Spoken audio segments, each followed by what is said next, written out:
Comenzamos entonces. Obstáculos en el camino.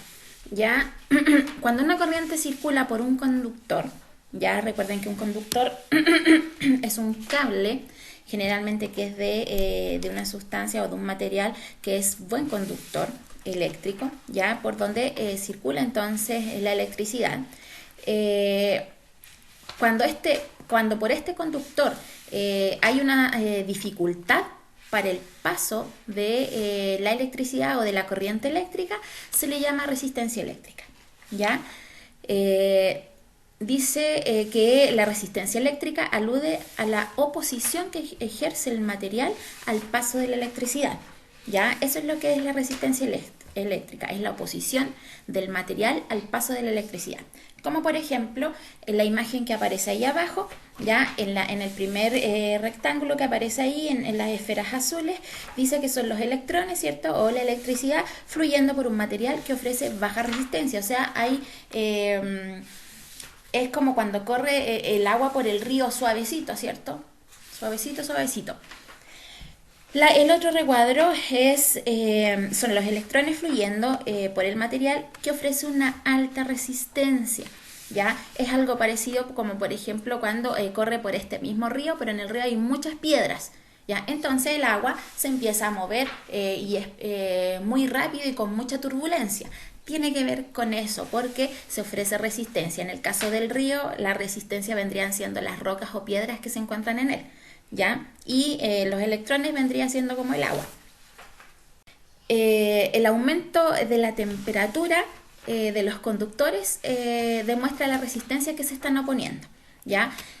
Por lo tanto, quiere decir eso que a medida que va pasando la electricidad, ¿cierto? O los electrones a través de este conductor, esa energía, o cuando uno toca, por ejemplo, algunos cables están como muy calientes, tiene que ver con la resistencia del cable a que pase toda esa cantidad de energía, ¿ya? Ya que el paso de estas moléculas o de esta sustancia o de la electricidad en sí hace que suba la temperatura dada el mayor flujo, ¿ya? Entonces, entre más rápido pasen, ¿cierto? El roce con el que pasan esta electricidad hace que aumente la temperatura. En la imagen que tienen ahí se ve, por ejemplo, el paso de los electrones o de la energía eléctrica, ¿cierto?, a través de los conductores. ¿Ya? En el segundo son los semiconductores. ¿Qué quiere decir esto? Que es un material que es conductor de la electricidad, pero no tan efectivo, ¿ya? O no es tan buen conductor de la electricidad. Se fijan que ya el paso no es directo, sino que hay una serie de movimientos que tiene que realizar, ¿cierto? En este caso el electrón para poder pasar. Y esto es lo que produce, por ejemplo, cuando la electricidad quiere pasar o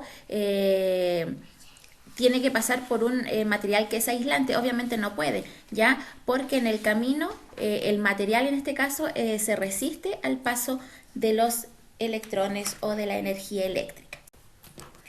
Y aquí tenemos un ejemplo, ¿cierto? El agua de una cascada. Ya en este caso el agua vendrían siendo, como dije antes, vendrían siendo los electrones o la electricidad, ¿cierto?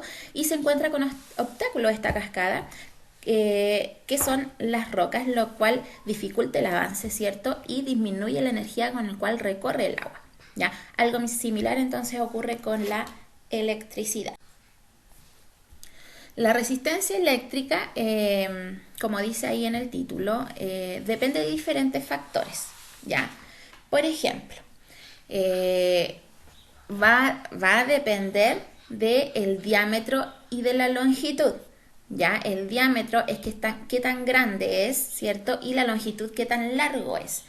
Por lo tanto, en un cable que es delgado y largo, tiene mayor resistencia eléctrica, o sea, el paso de la electricidad no es tan fluido, ¿ya? A diferencia de uno que sea grueso y que sea corto.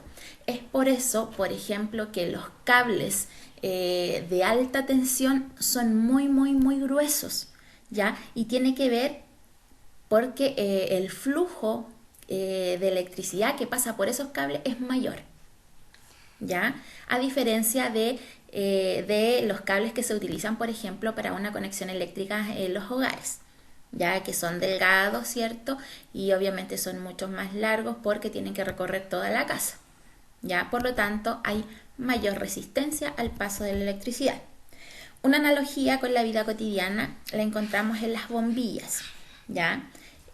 Suele ser más fácil beber un batido con una bombilla ancha y corta que con una larga que sea más estrecha, o sea, que sea más delgada. Entre más ancha y más corta es, más fácil es tomar un batido que sea, por ejemplo, bien espeso, como un plátano con leche, por ejemplo.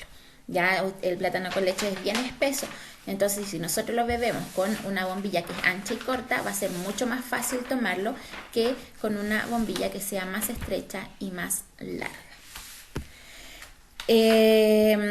Otro factor, cierto, que depende de la resistencia de la electricidad es la naturaleza del material, ya del material por cual se conduce la electricidad. Dice, un conductor eléctrico, como el cobre, por ejemplo, tiene una baja resistencia al paso de la electricidad, ya a diferencia de un aislante, como el plástico, que presenta una elevada resistencia.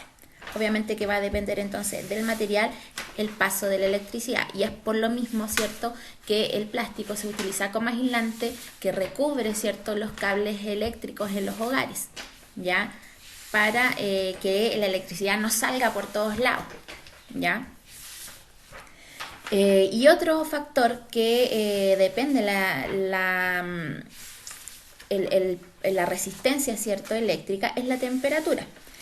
Dice que en la mayoría de los materiales la resistencia aumenta ya si se incrementa la temperatura. Por lo tanto, entre mayor es la temperatura, mayor es la resistencia. Por el contrario, si disminuye la temperatura, o sea, está mucho más frío, entonces la resistencia es más baja, por lo tanto, el paso de la electricidad es mucho más fluido. ¡Qué intenso! Ahora vamos a ver lo que tiene que ver con la intensidad eléctrica. Entonces, en un conductor circula una determinada cantidad de cargas eléctricas en un periodo de tiempo. Eso es la intensidad eléctrica, o sea, la cantidad de energía que pasa, ¿cierto?, por un conductor. A eso se refiere con intensidad, ¿ya? Por lo tanto, corresponde a la cantidad de carga que atraviesa una sección, ¿cierto?, transversal, dice ahí, de un conductor en un tiempo determinado. Como por ejemplo en las imágenes que ahí aparece. Tenemos en el primer recuadro, ¿cierto?, la intensidad es menor, ¿cierto?, de la corriente eléctrica. Si ustedes se fijan, cada uno de esos circulitos indica la electricidad o el paso de los electrones, ¿ya?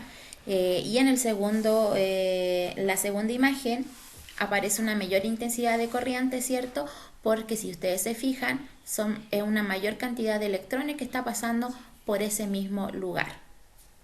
A eso se refiere con intensidad en intensidad eléctrica, perdón. Ya, entonces, sabiendo esos dos términos, ya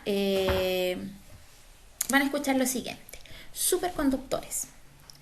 Materiales que a temperaturas extremadamente bajas conducen corriente eléctrica prácticamente sin oponer resistencia. A eso se le llama superconductores. Tienen múltiples aplicaciones, como por ejemplo la obtención de imágenes en la resonancia magnética. Por lo tanto, ustedes van a investigar un poquito más, ¿cierto?, qué son los materiales superconductores, ¿ya? Y además van a investigar en qué puede ser utilizado estos superconductores, ¿ya? Aparte de, como dice ahí, la resonancia magnética, deberían haber otras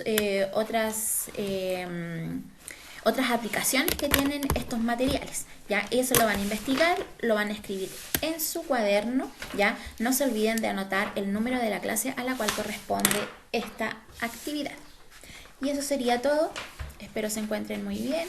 Ya, un besito a cada uno de ustedes. Chao, chao.